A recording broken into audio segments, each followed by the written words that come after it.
The physical makeup of the electrical grid is changing. We are rapidly replacing traditional synchronous generators with inverter-based resources, massive utility-scale solar farms, battery energy storage systems, and millions of EV chargers. Traditional synchronous machines produce a smooth, consistent 50 Hz alternating current. Power electronics, however, operate entirely differently. To convert direct current into alternating current, inverters rapidly switch power on and off. This switching injects nonlinear, high-frequency currents, known as harmonics, into the electrical network, turning a perfect 50 Hz sine wave into a jagged, distorting waveform. When you connect millions of these inverters to the same grid, those individual harmonic currents stack on top of each other. The baseline distortion across the entire system rises. This distortion is aggravated by how modern grids are physically constructed, specifically the heavy reliance on underground cabling for new renewables and urban development. Underground cables act as massive electrical capacitors. When high-frequency harmonic currents interact with this capacitance, it creates the perfect conditions for series and parallel resonance. Instead of simply carrying the current, the network can violently amplify specific harmonic frequencies.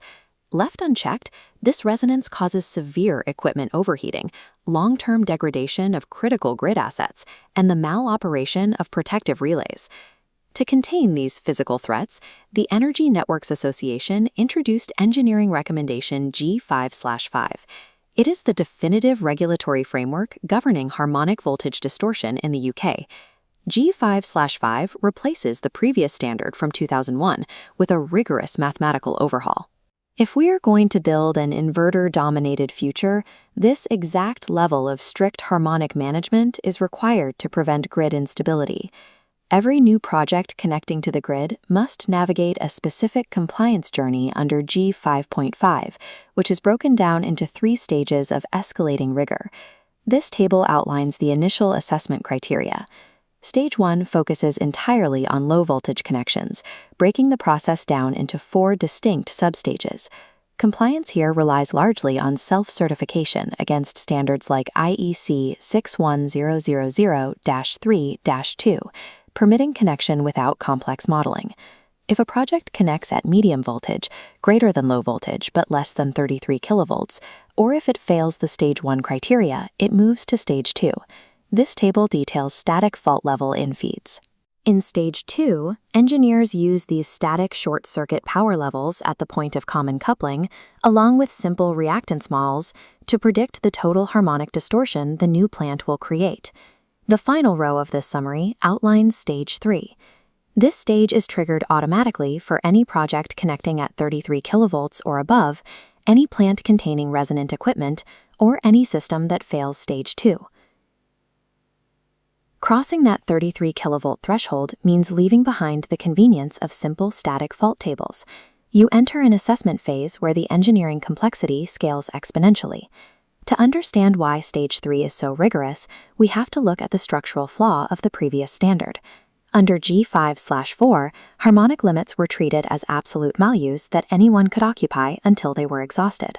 Because it operated on a first-come, first-served basis, a single early developer could monopolize a region's entire harmonic tolerance by installing cheap, electrically noisy equipment. G5/5 solves this inequity by introducing a mathematical concept called Harmonic Headroom Apportionment. First, the network operator determines the total available capacity.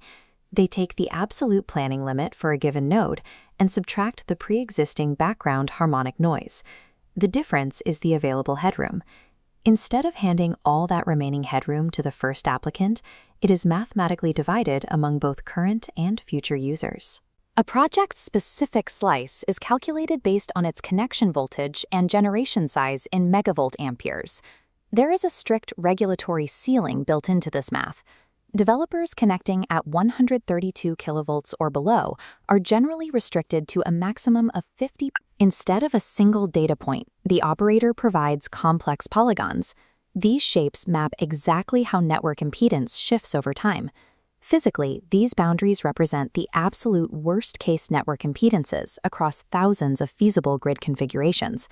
Those configurations include N-1 contingencies, meaning the grid is operating with down transmission lines, offline transformers, or severe peak summer load shifts. Because of the high-frequency noise generated by modern inverters, G5.5 expands the scope of this analysis. These loci must be evaluated for every individual harmonic order, up to the 100th harmonic. Testing the connection requires mapping the proposed plant's Norton equivalent model against the extreme outer boundaries of these polygons. A plant might pass under normal conditions, but fail at the extreme edge of the locus. Confirming compliance requires running thousands of Python automated simulations to verify the worst-case point on every single locus. A Stage 3 assessment is an exhaustive computational stress test against every possible future state of the electrical grid.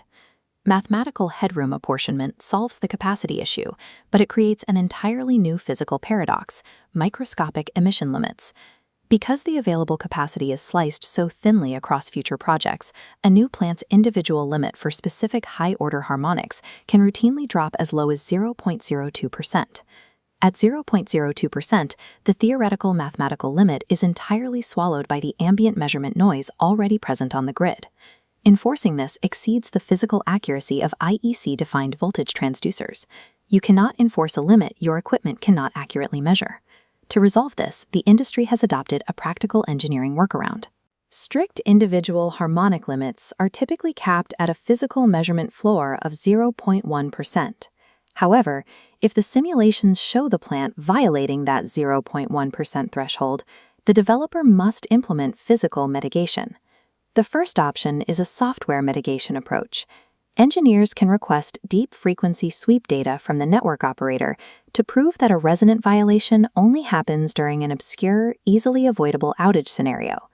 If proven, developers can negotiate a restricted operational envelope, agreeing to curtail power only during that specific grid outage, avoiding a costly hardware redesign. If operational limits aren't enough, the ultimate hardware solution is installing active harmonic filtration units directly at the point of common coupling. These active filters read the distorted waveform in real time. By injecting an exact inverse current, they cancel out offending harmonics before they enter the grid. The requirements of G5.5 are uncompromising.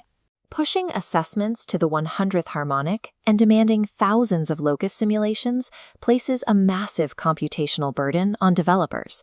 But this rigorous framework is the exact mathematical baseline required to safely construct a new inverter-dominated grid.